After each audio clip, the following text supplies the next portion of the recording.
Welcome to the debate. Usually when we think about disaster response, we imagine building a shelter in a hurricane. Right. You throw up a tarp, you pass out rations, and you just kind of try to keep everyone alive until the wind stops. Yeah, it's fundamentally about immediate, unconditional survival. Exactly. But what happens when the hurricane doesn't stop? Like, what if it blows for a decade? Which is increasingly the case. Right. At a certain point, tossing tarps isn't just inefficient, it's practically negligent.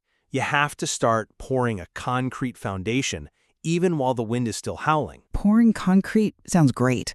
But, what if the people controlling the cement mixer, like the local authorities, are actively trying to exclude certain groups from the shelter? Yeah, that's the catch. In that scenario, trying to build a permanent state-run structure isn't just difficult, it is potentially dangerous. And that tension is exactly what we are dissecting today. We're looking at the deeply complex intersection of humanitarian assistance, development, and, well, peace building.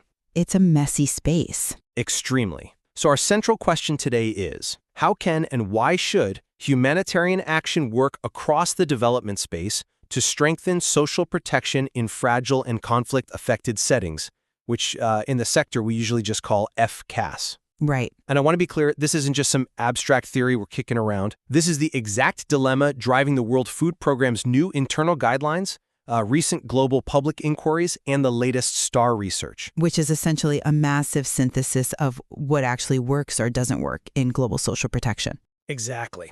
So we are framing this around a core tension, the push from donors for long-term system building versus the absolute necessity of immediate, principled humanitarian imperatives. It's the defining argument in global aid right now, really. I'll be arguing that humanitarian actors like WFP must adopt a social protection-first approach to build long-term state resilience, because endlessly funding parallel humanitarian systems is financially unsustainable and frankly fails to address the root drivers of conflict. And I will argue that deeply integrating humanitarian aid with state-led social protection in active conflict zones fundamentally threatens the core humanitarian principles of neutrality and impartiality, risking the instrumentalization of aid by contested governments. All right, let's jump in. And let's start with the sheer math of the problem, because honestly, the current global aid model is mathematically doomed. It's definitely straining. Straining is putting it mildly. I mean, we are seeing forced displacement at record highs, and humanitarian appeals are chronically underfunded, sometimes missing the mark by like 40%. Yeah, the gaps are huge. But here is the real absurdity. In 2022, 92% of global humanitarian funding, that's nearly $33 billion, went to countries experiencing protracted, multi-year crises. Right, and yet that money is almost entirely doled out in year-on-year short-term emergency appeals. Exactly. It is madness. We are treating decade-long crises in places like the Sahel or the Horn of Africa as if they are sudden, unexpected surprises every single January. So we're just hitting the reset button annually? Right. We are trying to run a parallel shadow government on a month-to-month emergency budget. The era of short-term aid being sufficient is just over. Okay, but well, let me just finish the thought, because we have to recognize the economic and political value of social protection, which is essentially predictable state support. Cash transfers, pensions, food assistance. Right. When properly designed, it provides a crisis value shrinking immediate need through anticipatory action. It also rebuilds basic trust, both horizontally between divided communities and vertically between a citizen and their government. So WFP, with its massive logistical footprint, must shift from an aid-centric narrative to seeing social protection as a forward-looking investment in peace and stability. I understand the frustration with the funding cycles. I mean, the math you mentioned is incredibly bleak. Yeah. But when you talk about rebuilding the trust between a citizen and their government, you are exposing the exact problem with this approach. How so? Social protection is, by definition, a state-building exercise. It's a social contract designed for citizens. In fragile and conflict-affected settings, that framework systematically excludes the most vulnerable people. But it doesn't have to. Think about refugees, irregular migrants, or internally displaced persons. A national social protection system isn't built for them. It actively keeps them out. Furthermore, in these environments, the state itself is very often a primary party to the conflict. Sure, But WFP doesn't have to hand a blank check to a belligerent government. No, but channeling any resources into state systems in an active war zone risks weaponizing that aid. If the government is fighting an insurgency in a specific region, and WFP is working to strengthen that government's national registry, you risk favoring certain ethnic or political groups over others. That's a worst-case scenario, though. It's a common scenario. Humanitarian action is rooted in neutrality, impartiality, and operational independence. It is designed to alleviate suffering without taking a side. When you try to merge that with state building, you compromise the safety of both the people receiving the aid and the frontline workers trying to deliver it. Okay, if I'm listening to this, I'm probably wondering, why doesn't WFP just bypass the corrupt or contested government entirely? Why not just give cash or food directly to the people who need it independently forever? Because that's what a neutral actor does. But the answer is the financial cliff edge. If we just run parallel humanitarian structures forever, there is no exit strategy. Right. The donor fatigue issue. Exactly. When donor fatigue sets in, and it is heavily setting in right now, those humanitarian scale-downs happen overnight. If we haven't built up the state's capacity to eventually take over, we leave nothing behind. Just total collapse. But we can't ignore the political realities of the context just to satisfy donor exit strategies. We aren't ignoring the context. We are adapting to it. We have to recognize that the paradigm has shifted. We no longer live in a world of linear relief to development, what we used to call the continuum. Right. The old phased approach. Yeah, we operate in what the sector now calls a contiguum. Relief, recovery, and development are all happening simultaneously in the exact same geographical spaces. It's much messier. Way messier. And the WFP guidelines clearly demonstrate that agencies can uphold their neutral humanitarian principles while still engaging with state systems. We can use methods like shadow alignment. And we need to be very clear about what shadow alignment actually means on the ground. Let's break it down. Think of shadow alignment like building a parallel train track right next to the government's broken track, using the exact same gauge of steel. Okay. For now, WFP runs its own trains, its own independent humanitarian delivery, but you design your targeting, your cash transfer amounts, and your data structures to perfectly mirror the national system. So they match. Exactly. That way, the moment the conflict subsides, you just switch the tracks, and the state takes over seamlessly. Or alternatively, you use piggybacking. Where you use a piece of the government's infrastructure, but run the program yourself. Right, you might utilize a national administrative framework like a government ID registry, but you run the emergency shock response program entirely separately. This allows WFP to support the eventual system without losing its operational independence today. Yeah, I hear the train track analogy, but I'm sorry, I just don't buy that. Let me tell you why. Go ahead. Sure, the train track theory makes sense in a vacuum, but look at what happens on the ground. If you are building a track with a government that is actively throwing certain communities off the train, you are violating the most fundamental rule of aid: do no harm. But the STAAR research is very clear about the blind spots in national registries. They are not neutral data sets. Access to a government ID is often governed by deep historical power dynamics. I see why you think that, but let me give you a different perspective. If humanitarian aid is a lifeboat, social protection is teaching people to build a stronger ship. Aren't we ethically obligated to help build the ship rather than just handing out life jackets forever? Building a ship is fine unless the captain is actively trying to sink half the passengers. If a government views an internally displaced population as a political threat, they simply won't issue them IDs. True.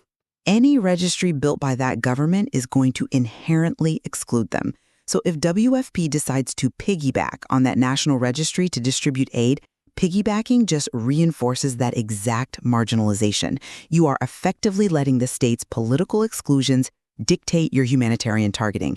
That is a massive compromise of impartiality. I don't disagree that national systems have blind spots, but this is exactly why WFP's new guidelines mandate rigorous conflict sensitivity risk assessments.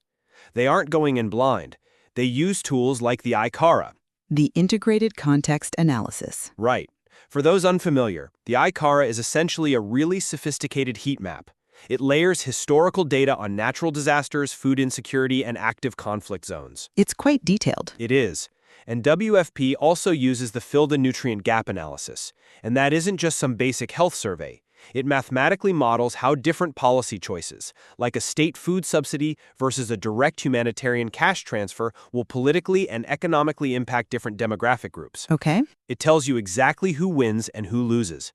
So WFP knows precisely where state integration might trigger violence or exclusion, and they adjust their operations accordingly. That's great in theory, but assessing the context doesn't change the context. You can map out a political minefield perfectly, but if your mandate is to walk through it to build a state system, someone is still going to get hurt. Not necessarily. We have to look at the severe trade-offs this push for state integration places on the actual people doing the work, specifically WFP country office staff. How so? Well, the guidelines point out that investing in a dedicated national staff is crucial for institutional memory, right? Yes, you need local expertise. But in a volatile conflict, local staff who are seen associating with state systems, or conversely, staff belonging to certain ethnic groups, face incredible physical danger. If WFP is seen as an arm of the state's social protection agenda, its offices become military targets for opposition groups. That is a severe risk, yes. And furthermore, the donors' hesitation to fund state systems in these places isn't just a lack of imagination. It is rooted in massive fiduciary risks and very real systemic corruption. But those fiduciary and security risks exist in parallel humanitarian delivery, too. I mean, warehouses get looted. Aid gets diverted by militias all the time. They do, but they are amplified when you tie your delivery to a fragile state apparatus. Look at places like Sudan or Yemen. Okay. In those environments, direct government engagement is often entirely infeasible, so the international community relies heavily on third-party implementers, or TPIs. Local NGOs or other UN agencies acting as the middleman? Exactly. But if we are channeling all this money through TPIs because the state is too dangerous or too corrupt to work with, then calling it a state-led social protection system is just a dangerous illusion. We are just rebranding humanitarian aid to satisfy donors who want to hear about system building. I'm not convinced by that framing because it treats all fragile and conflict-affected settings as this monolith of total state collapse, which they aren't. Well, many of them are very close. But not all. And it ignores the highly technical, concrete actions WFP is taking right now to lay the groundwork for when the conflict does subside. Let's look at a concrete success story from the material. Somalia. Somalia is a very specific case, though. It is, but it proves the mechanism works. Somalia has experienced recurrent conflict, state fragmentation, and climate shocks for decades. For years, aid was strictly parallel. Right. But recognizing the protracted nature of the crisis, WFP and other actors didn't just throw up their hands because the central bank was weak or the government was contested. They helped establish the BACS-NANO program. The National Safety Net Program. Right. But how did they do it without a functioning central banking system? WFP didn't just dump cash on a broken government. They harmonized their approaches through a cash consortium. Right, working together. They negotiated directly with local telecommunications companies to distribute aid via mobile money. They painstakingly built the digital public infrastructure from the ground up, a digital database that the government could eventually adopt as its own registry. And they did transition it. Exactly. Over time, that transition to government leadership actually worked. They created a pathway to a state-led system in one of the most complex environments on Earth. I see that. That's an interesting point. Though I would frame it differently than just protecting neutrality. Isn't the insistence on maintaining entirely parallel humanitarian structures just because we don't trust the state? Isn't that just a form of institutional arrogance? Doesn't it actively weaken these fragile states by stripping them of their core function to provide for their people? That's a compelling argument, but have you considered the concept of red lines? It is not institutional arrogance. It is institutional self-preservation and strict adherence to the principle of doing no harm. You mean the points where integration is simply impossible? Exactly. The STAAR research synthesis explicitly states that there are particular scenarios where a case for social protection simply cannot be made. Like where? When political, economic, and governance risks exist that cannot be mitigated against. or where active conflict presents insurmountable security constraints. The success in Somalia is notable, and the use of mobile money was highly innovative, but it required a specific alignment of political will and telecom infrastructure that you do not find in every conflict. Sure, not every country has that telecom setup. Right. There are regimes where WFP must avoid integration at all costs to preserve its ability to reach marginalized people. I absolutely agree that red lines exist. But there's another layer to this. You mentioned earlier the economic value of social protection, how it shrinks need and builds resilience. Yes. In stable countries, yes, a predictable cash transfer leads a family to invest in human capital, they buy agricultural inputs, they start a micro-enterprise. Exactly. They plan for the future. But the STAAR research cautions against expecting those same short-term economic returns in complex settings. Because the environment is too volatile? Precisely. In plain terms, in a war zone, the violence simply cancels out the economic benefits of cash aid. That makes sense. If you give a household a cash transfer to build their resilience, but they are at constant risk of forced displacement, they aren't going to invest that money in a farm. They are going to use it to pay smugglers to flee. Or to just buy immediate food. Right, or the risk of theft by armed groups is so high that accumulating any assets at all is dangerous. If basic services like schools are bombed, no amount of cash transfers will lead to human capital accumulation. The conflict physically overrides the developmental mechanism of the program. I completely acknowledge that the environment restricts the outcome. I mean, a microloan isn't going to magically flourish under artillery fire. Exactly. But I'd argue that is precisely why social protection needs to be designed for these specific shocks. It's about what the sector calls horizontal expansion, the ability of a system to quickly add thousands of new beneficiaries the moment a shock hits, like a drought or an escalation in fighting. Sure, scalability is important. Right. You mentioned Yemen earlier as an example of relying on third-party implementers, but let's look closer at how that actually worked. They relied on the Social Fund for Development. Exactly. The World Bank and UNICEF didn't just hire a bunch of international NGOs to fly in and distribute food. They actively utilized the existing local Social Fund for Development. Which is a local entity. Yes, it was heavily financed and supported by international agencies, but they deliberately used and preserved the institutional memory of those local entities. They paid the salaries of the existing local frontline social workers. They didn't build a new parallel infrastructure from scratch. They kept the roots of the state system alive so that it can be reactivated fully when a political settlement is finally reached. Okay, but preserving institutional capacity at the local level is vastly different from integrating with a belligerent national government. It's a stepping stone, though. I completely agree with preserving local capacity. Frontline social workers are essential, and protecting them should be a priority. But we have to be brutally honest about the political limitations. The WFP guidelines state that social protection should be a right of citizens, but what about displacement crises?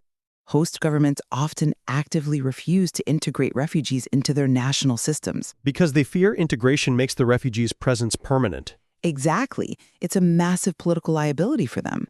So if humanitarian actors prioritize integrating their aid with the national systems in those specific contexts, they risk leaving the displaced populations completely unsupported. I see that. The National Registry won't accept them, and the parallel humanitarian system has been scaled down in the name of development. That is a critical challenge. But development finance is actually starting to address that political calculus.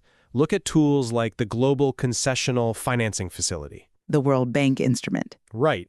It literally incentivizes host countries to include refugees in their national systems by offering those governments highly favorable, low-interest financing for their own infrastructure projects. A carrot approach. Exactly. It shifts the incentive structure.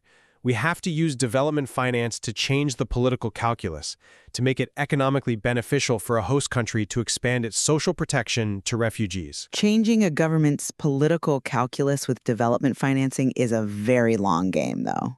It takes years of negotiation. It does. And in the meantime, people need to eat today. That is the fundamental tension. WFP is at its core a food security and humanitarian agency. When you try to stretch its mandate to make it a state-building agency, you pull it into highly politicized territory where it risks losing the very neutrality that allows it to operate. It is deeply politicized territory, there's no denying that. But as we draw our discussion to a close, if we look at the totality of the evidence, from the global inquiries to WFP's strategic shift, my position remains that integrating humanitarian action with social protection in these fragile settings is not just an aspiration. It is an absolute operational necessity. You think there's no other way? I do. The era of the endless parallel humanitarian band-aid is over. It's mathematically bankrupt.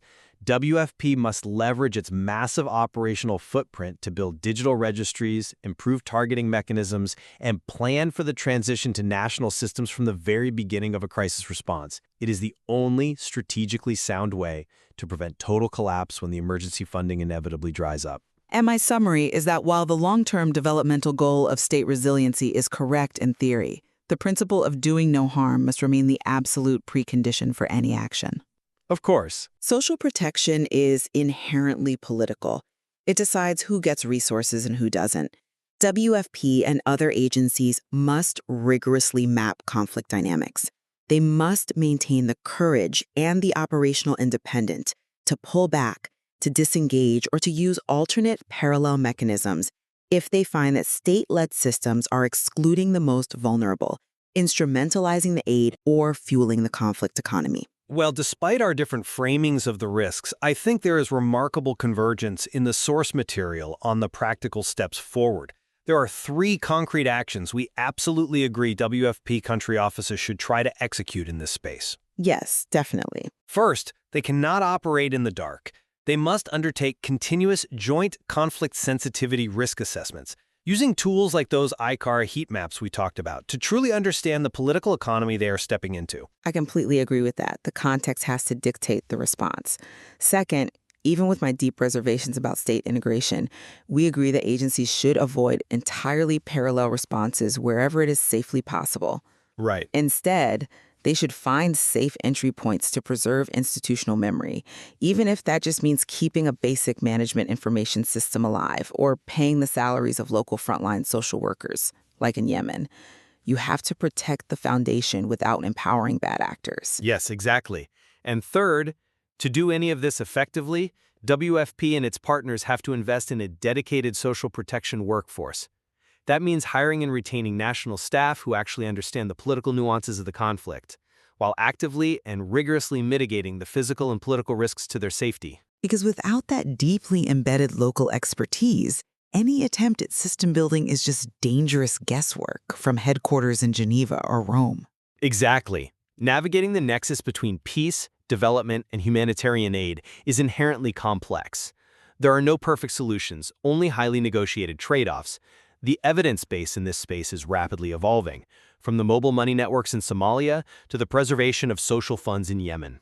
It is a dynamic landscape, and truly understanding it requires looking past the immediate crisis to see the political and social structures underneath. Well said. We invite you to dive deeper into the source material and draw your own conclusions on this vital issue. Because at the end of the day, you can't weather a 10-year hurricane under a tarp. You have to figure out how to pour that concrete foundation, even if the ground is shifting beneath your feet.